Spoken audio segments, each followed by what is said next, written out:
In this episode of the Different Podcast, Steve Chalke and I explore how all behaviour is communication. We dive into the news, trying to make sense of what is happening now by seeing how trauma impacts individuals and whole people groups. We recognise how trauma that we don't deal with deals with us. And we try to work out how we can surface trauma, talking and listening to the pain on both sides of the table, and so bring peace into the world, all with a holy imagination. This was part one of an important conversation. It's a conversation we all need to keep having. We hope and pray you find it helpful.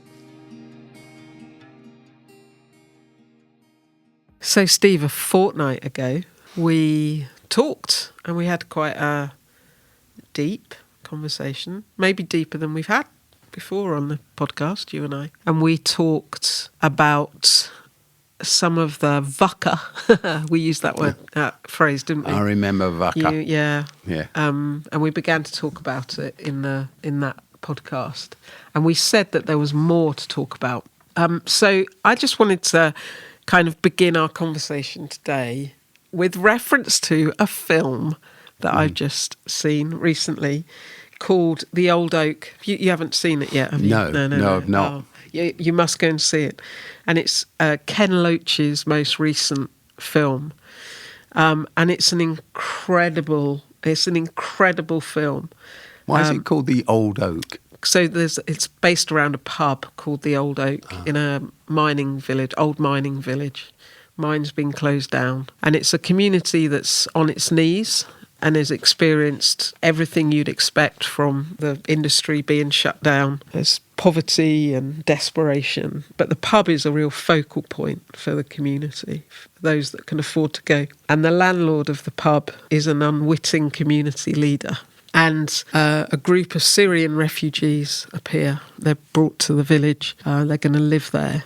And it's about racism and poverty and all of the things you'd expect. But it's got this beautiful thing that's going on in the middle of it, which is this realisation of our shared humanity. And it's based, as I say, around this guy who's the landlord and this key Syrian refugee, this woman, and this fascination around photography. And there's this moment where they look at this photo, and on the photo it says, "The community that eats together sticks together." So there's this realisation of their shared humanity. And there's a tragedy at the end, but there's an even deeper realisation of their sense of belonging to one another at the end. So the film begins with this: we are worlds apart from one another. And then at the very end of the film, they couldn't be closer. They are one community. It's so powerful. And then the other day I was looking at the social... So that's on at the cinema? That's on at the cinema. Yeah. Totally recommend The Old it. Oak. The Old Oak. And then the other thing was I was looking at the social media feed of one of our Oasis schools, Oasis Media City, and I saw they were celebrating something that had happened just before the half-term holiday, and they'd had a culture day. So at this one of our schools, really diverse, beautifully diverse. And everyone had come into school dressed in their cultural attire. And they had flags, and the teachers were all dressed up, the students were all dressed up. And they'd made this little film, and they'd put it on social media, and they'd posted pictures. And it was fantastic. It was just glorious. And the young people were loving it. You could see they were just loving seeing one another and celebrating, realising we're different but we're one. Yeah. So, and it was just this beautiful thing. And I'm so conscious of how profoundly difficult things are with, what we were talking about with Israel and Hamas, Israel, Palestine, and yet there's this truth underneath everything, that we belong to each other. We are one human race, aren't we? Yeah. There's only one race on Earth, the human race. Yeah. We are either going to win together or lose because we don't recognise that. So how do we do more of that? How do we win more? Well, what you say reminds me of this story that I quite often tell at a wedding when I'm doing a wedding. Doing a wedding. And Do a lot of weddings. I do a lot of weddings. And it's about Californian redwood trees, which are one of the oldest species on Earth. They've been on Earth, Californian redwoods, for about 240 million years. No way. 240 million years. Yeah. The dinosaurs didn't die out until about 65 million years ago. Wow. That's when the big meteor asteroid hit Earth. I always get asteroids and meteorites muddled up. Whatever. It was a Those whopper, things that, wasn't it? that landed. Yeah. And, when it hit Earth, it caused darkness, night, because of the dust that went up into the atmosphere for several years. It set up earthquakes and tsunamis that went on for months and months and months. Everything died, but the Californian redwoods survived it all. Incredible. Absolutely extraordinary. And these trees, as you probably know, are massive. Yeah. An adult redwood grows to well over 300 feet, 350 feet high. That's like twice the height of Nelson's Column. That's mad. That is, that is a tall tree, and they will live individually for about 2,000 years. Wow. So they've survived ice ages, and they've survived hurricanes and tornadoes and storms and floods, and they've made their way through searing heat. So the thing is, how have they done this? How have they survived? Added to which, here's the astonishing thing, their roots, 350 feet tall, their root system is around 6 to a maximum of 12 feet deep. 350 feet tall, weighing on average 500 tons each, and roots that are just 6 feet to 12 feet deep in the soil that can be awash with water or whatever it might be. So how have they survived? And they've survived because, though their roots are very shallow, their roots are extraordinarily wide. They reach out 100 feet on both sides, and they're intertwined. So that when you look at a redwood forest, you're actually looking at lots of different individual trees that are totally interrelated and connected and dependent on one another. Wow. They don't fall because they're locked together. It's their togetherness, their interconnectedness, their interdependency that makes them strong. And it strikes me that what we've done as a human race is abandon that, but to stand strong, to move forward, we need to recognise we are one race, back to where we stand together. A poet, because of my half-Indianness, a poet, writer, philosopher, etc., extraordinaire, polymath, is someone called Tagore. I don't know if you've heard it. No, he lived the best part of 100 years ago, won a Nobel Peace Prize, visited this country, all sorts of things, Rabindranath Tagore. And Tagore's writings are, now I've mentioned his name to you, you'll look him up. So he talked about when he came from India to here, he became celebrated here, but he saw what he called the individualism of the West. Right. And he talked about the fact that individualism alienates us. This is what he said. It disconnects us, our individualism. And then he said, so in our very desire to be individualistic and make our mark, we hollow ourselves out and we limit ourselves. And then he said, togetherness and dependency and interconnectedness isn't the enemy of individualism. It creates the opportunity for the individual to shine. It creates the opportunity. But when we're all competitive, we're all reduced, we're all hollowed out, and we all struggle. So we should always be asking, who am I connected to? Who am I connected to? Yeah. Who am I reliant upon? Yeah. Because that's what makes us shine. Yeah. But our desire to be our own person limits us in the end. And you can see how that's so true, isn't it? Yeah. It really works against us.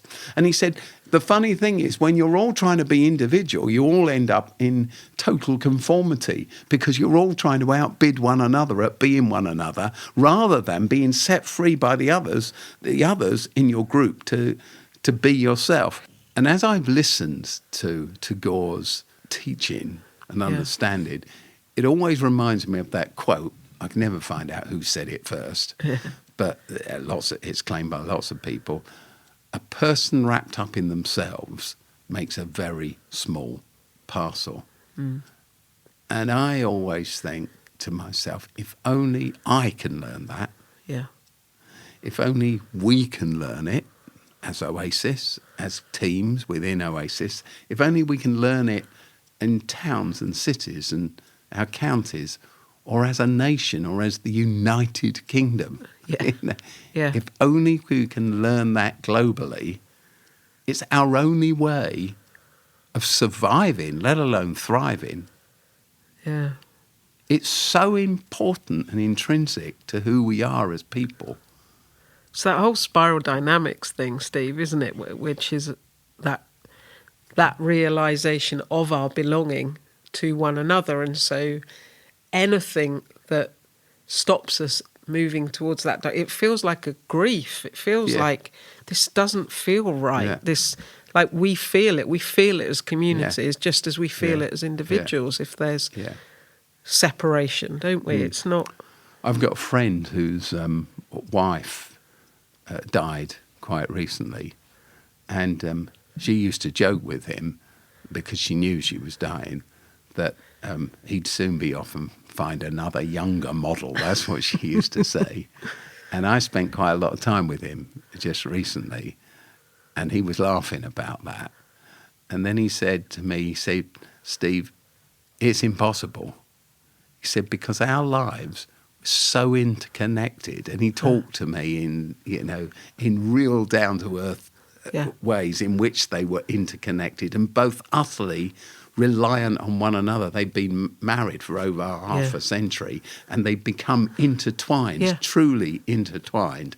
Yeah. And then he showed me that what he'd done is he'd taken her wedding ring and his wedding ring and he'd had them both melted down and made into a bigger wedding ring.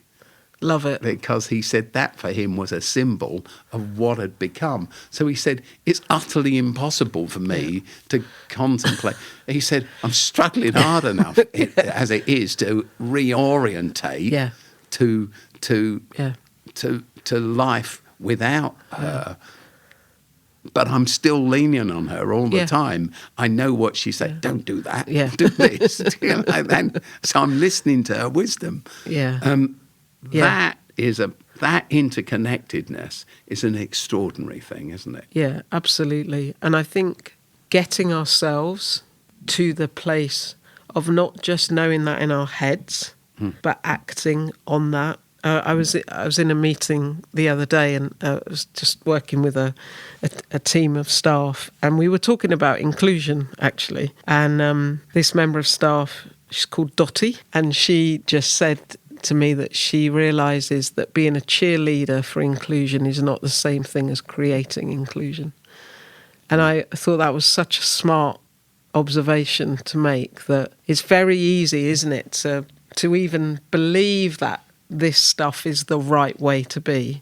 But actually the proof of it is in the doing, it's in the acting upon what we believe about peacemaking and inclusion and realising that we are made for one another, isn't it? Absolutely. And we now know, don't we, that, going back to my story about the redwoods being connected, we talk about the need for connection in our own lives, interpersonally, but then, the other thing that comes up all the time, I was listening to it the other day, someone talking about our physical health being connected to our mental health, being connected to our emotional health, being connected to our spiritual health. And I heard someone much wiser say recently they're not connected at all. They are one and the same thing. Yeah. They're one and the same thing. We either thrive or we don't thrive.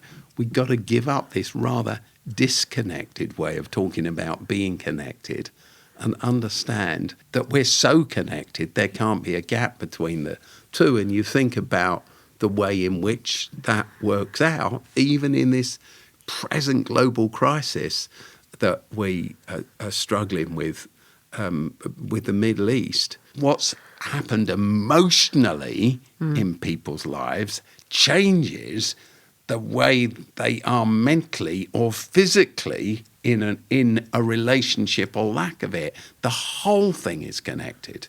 Yeah. We are connected. Yeah. So in our communities, right now in our communities, I mean, this is our work day in, day out, Steve, isn't it? But there are things that we, in our communities, we must expend our energy on, aren't there? In realising that this is the truth, that we belong to one another. And that's why I think I was so impacted just seeing that film, The Old Oak, again, because it's like, yeah, we know that that's what's true, and we need to do the work that gets us there. And it's not an easy path. The path to creating belonging and community and inclusion and peace is not the easy route, but it is the right route. Yeah, and the necessary route. I probably said this before on one of our podcasts because I say it so often. I say it to myself, but I say it to everyone I meet, and it's simply this. The only thing tougher than belonging to community is not belonging to community, being part of a community. I don't think you've said that before. Right. It's so true. It's not easy to be part of a community, but it's harder in the end if you're not part of a community. And the other thing I've learned, me in my own journey, I'm not talking about anyone else, is the very moment you don't think you need community, that's the moment you most need community. It's like the person who feels least that they need to go back into the office after COVID is the person who most needs to do that because to be with others humanises us and actually creates the support that we will need in the end. No man is an island, as John Donne said, but it's true of women as well. It's true of us all, isn't it? None of us are an island. You know, we're all part of the continent, as he put it in his wonderful poem. We're all part of that continent. So I need to belong to a community at the very moment I don't think I need to belong to community, because when I do need others, they won't be there unless I've invested. Yeah. And as I invest, I always gain. The path to peace, the path to inclusion, the path to community is a flipping hard one. It's an incredible struggle. Isn't it? It really is. And it's very easy. Over my years, I found it's very easy to walk away from. It's very easy for me to say, I'm too tired. It's very easy for me to say, I can't make that extra bit of effort. Yeah. I'll leave it to someone else. It's very easy for me to say, when I'm in a social gathering, I'll just stick in my corner. I won't cross the room. I won't begin that conversation. But my life lesson is that leads you nowhere. I've observed that in you, Steve, over the years, how you make the move towards people. And I'm just reflecting on the previous episode of what it takes, therefore, of a person to make that first move and say, this has to stop. This has to change. We can't go on like this. I think it takes courage. Again, as we were saying last time, the things that we encounter, or at least I encounter as an individual, I think apply at a macro level. I worked for the United Nations, as you know, for 8 years of my life as special advisor to them, Fancy. Which, by the way, always sounds a lot flashier than it actually was. If it wasn't, yeah, I know. So I was a special advisor to the UN, and everyone goes, ooh. Actually, it's just drudgery, honestly. And a lot of meetings. A lot of meetings and committees and committees and committees. It's just like belonging to the local committee to organise the local Christmas fair. The same thing, honestly, exactly the same things play out. Fancier-headed paper. Yeah. Anyway, I forgot why I was telling you that now. I said, whatever level you encounter this, whether it's within your family, in your local community, going next door to your neighbour, beginning a conversation, or whether it's at that level I've just been talking about, it's just as hard, it's just as awkward, but it's just as fulfilling to cross the bridge, to cross the divide, to go first. Every relationship needs someone to go first. And the number of things, honestly, that I can think of that have happened in my life because I overcame my fear. Yeah. I overcame, my shyness. I overcame the fact that I felt I got nothing to bring. And I just took a chance on it, knowing that that's what really matters and that's what really counts. Yeah. Oasis has grown. We run schools, we run all sorts of things around the country, and it's churches.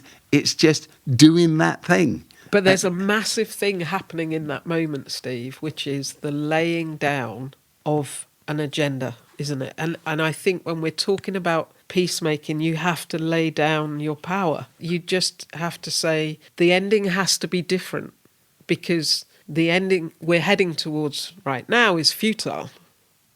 As we were saying last time, it's an endless cycle. So yes, you reach out, but in the reaching out, you've made a choice, which is I'm laying down whatever it is that I'm in this for.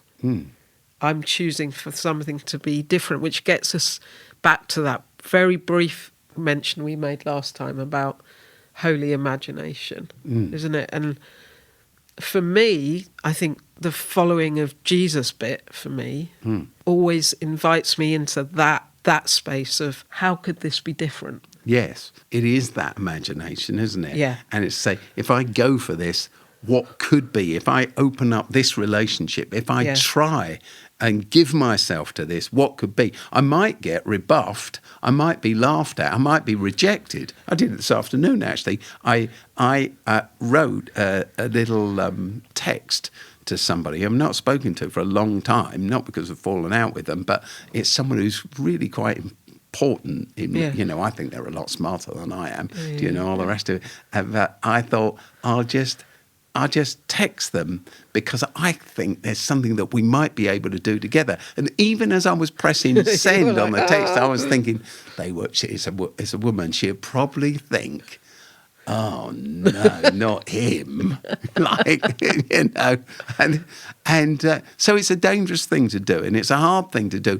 But I can imagine something happening. Actually, where we sat recording this is in the building, which is a secondary school. We're actually in a drama studio. We're in a drama studio, which we've chosen because of the great acoustics in the drama studio. But this drama studio in a school in central London, Oasis Academy South Bank, next to Oasis Church Waterloo. Well, actually, they're all intertwined in terms of the facilities and the premises and all that kind of stuff. Well, the truth about what this all here is a long, long time ago, in about the year 2000.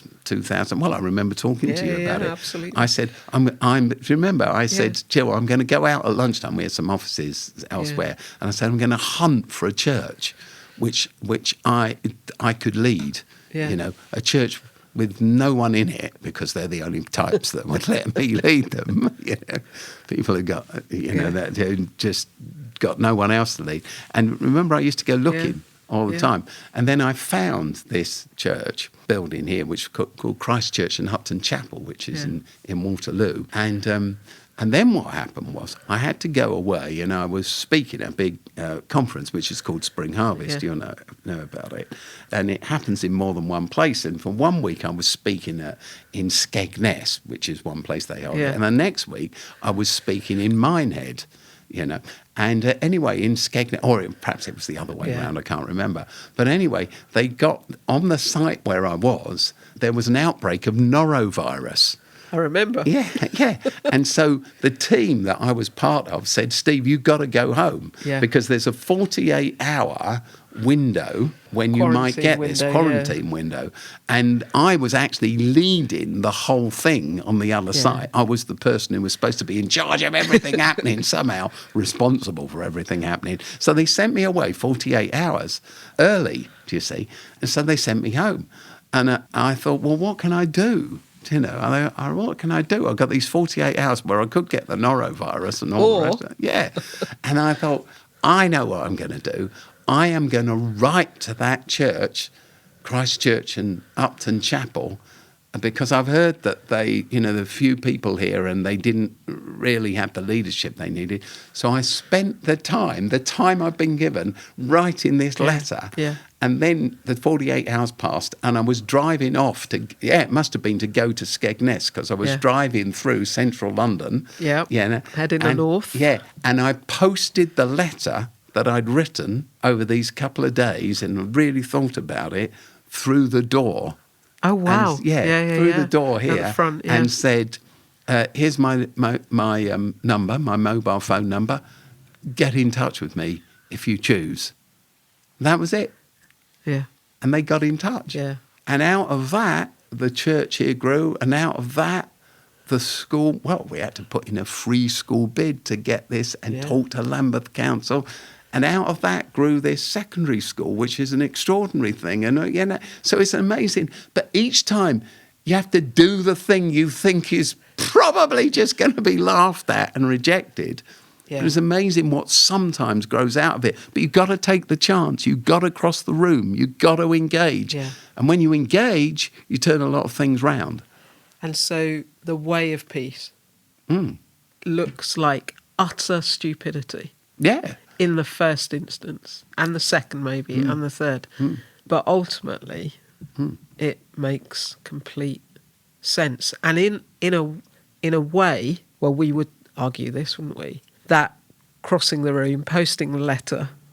It's imagination. It is imagination, but it's about creating a piece that's embedded in a community, isn't it? That's what we've imagination. Yeah. So I came here to Christ Church and Upton Chapel, and there were very few people here, and all the buildings were empty, and they were shut every day except Sunday and all the rest of it.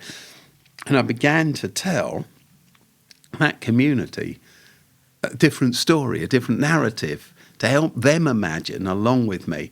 And they, you know, sometimes they were really mad with me and sometimes they loved me. Now, you know, all these years on, we love one another. We're just fantastic friends.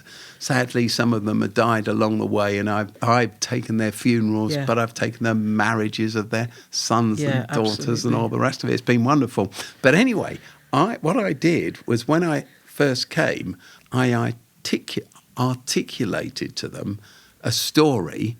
And I picked up their ideas because here we had this vast building and it was empty. So we began talking together in the end. Once they'd accepted me, they'd answered my letter and invited me in. You know, we slowly began talking about what the future could be. What could it be? And that took some years. You know, what could they do? Because they didn't trust themselves. They didn't think this building could be anything other than empty. They didn't believe in themselves. Yeah. But slowly, through the ups and downs of developing relationships, we talked about what could be. And then we took all the ideas, or I took all the ideas, and I wrote them into a poem. And the poem was about imagination. And then I played that poem back to... I wrote it during one summer holiday. Yeah. But it was really their ideas just threaded together. Yeah. And I can read it to you. Read a bit, because it's quite long, it's isn't long. So why didn't you read the first little bit? Well, I got it here. It just says... and I came back from holiday and then read this to them. And it says this: it was 8 o'clock on Monday morning, and I was standing by Lambeth North Station, which is the tube station across the road. And I saw a teenager leaping out of bed with joy, laughing with the freshness of the morning. Gangs were a huge problem here, and kids were alienated from one another. And I saw elderly ladies skipping down Kennington Road. That's the road that goes past. And I saw children paddling in the River Thames. And I saw a football match in Kennington Park where teams were mixed people from every people group, asylum seekers and taxi drivers, police officers and prisoners, pensioners and politicians, people of every race and class playing together and laughing in the sun. And I saw a street party where people were eating and dancing because there was hope again. That's the first stanza, and then it goes on. But the funny thing is, all of those things have happened. Yeah. I mean, absolutely every single one. And they will keep happening, right? Yeah. Yeah, it's extraordinary. Do you know, we've run street parties. Remember when we closed Lower Marsh and we run all endless and had hundreds of people, hundreds and hundreds, some thousands of people through some Christmas events dinner with our Christmas dinner producer. With Peter, Christmas the amazing chef. Those Christmas dinners are extraordinary. But the community here has grown, and teenagers have come in, and we sit inside the secondary school that didn't exist, which has offered hope to so many young people that they deserve. They made it. I remember sitting with one young man on the day he opened his A-level results, and I'd known him for a very long time because I've worked in the community for a long time, and he collapsed in this chair. You know, because he got great A-level results. And he collapsed in this chair.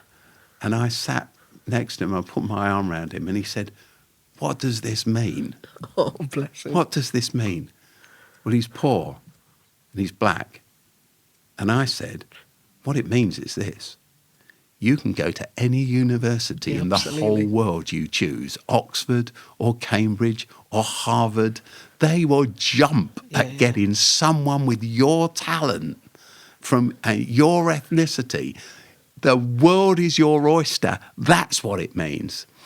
And because I've known him so long, since he was a little kid, the truth is, in the first days that I knew him, because of some of the social context around him, I was really troubled for his survival. Yeah. Turned around as that dream that small congregation believed in was fulfilled. So it's still being fulfilled. Yeah. And I say, every day part of something of that vision is being embedded, isn't it, into the local community. But everybody has to throw themselves in. You know, we mentioned Pete again. You see, sitting there in his headphones. With his little producer outfit on. Yeah, Pete throws himself. You do, Pete. You throw yourself into everything. Well, that's the only reason we're making these podcasts. Exactly. Because of Pete, let alone the Christmas dinners and everything else. But when you invest in community, it works. Yeah. And when you don't, it doesn't work for you or anyone else. So we are called to build community. And what that does is it builds peace. It's the antithesis, isn't it? It's the complete opposite of everything that we're seeing at that Middle East. Like, the solution is to build community of diversity. Mm. And we throw ourselves into that. And, you know, there's that moment, isn't there, of Jesus, you know, he's dying on the cross and his mum's there and it's John, isn't it, who's there. Mm. And Jesus points to his mother and says, "This is your son." Hmm. And then he points to John and he says, "John, this is your mum." There's just this, for me, whenever I read that, there's this moment of Jesus cementing connection between people that is beyond blood and beyond, do you know what I mean? It's just, and for me at the moment, that just feels like we've got to grasp that and do that. Hmm. One of the other things I often say at weddings when I take them is I look at everybody who's there in their finery and they're all so excited for this couple that are getting married on this day. And I look out at them and I say, you are a congregation. And then I follow up by saying, and I know that most of you think that congregation is a bit of an old-fashioned church, religious, ecclesiastical word for crowd, you know, audience. Audience, yeah. Yeah. But you're not an audience and you're not a crowd, and congregation doesn't mean audience. You're not here to spectate this couple exchanging vows and cheer at the end. You're a congregation, which is a rich and deep word for community, interwoven. And this couple cannot survive without your support, your cheering, your celebration, not just on this day when they make their vows, but on every day when you're there for them, when it's tough for them, when they're not doing so well financially, when one or both are ill, when they're in trouble, when they're struggling with their housing or whatever, or with one another. You're there for them, mums and dads and aunts and uncles and friends and cousins and nieces and nephews and, neighbours, workmates. You're there for them. Yeah. You have to be there for them, which leads you right back into the story of the redwood trees. Absolutely. And their survival. That is what marriage is. By the way, that's why I am such a champion of same-sex marriages, and marry women to women and men to men as I marry men to women, because I believe in marriage and I believe in community, and I think it's an awful crime that we shut anyone out of that wonderful basic of building community. Yeah. Yeah. But we got to, it's one thing to marry a man to a man or a woman to a woman. It's then another thing to stand by them and support them, be there with them. Until we learn that in our local communities, or we learn that globally, we're in trouble. If we say we have no peace, it is because we've forgotten that we belong to each other, was Mother Teresa. She was bang on, wasn't she? Bang on. Steve, we've got loads more to say about this, haven't we? I guess we have. There's a lot more to think about. So why don't we carry this on into the next episode? What a good idea. Episode number... Who knows?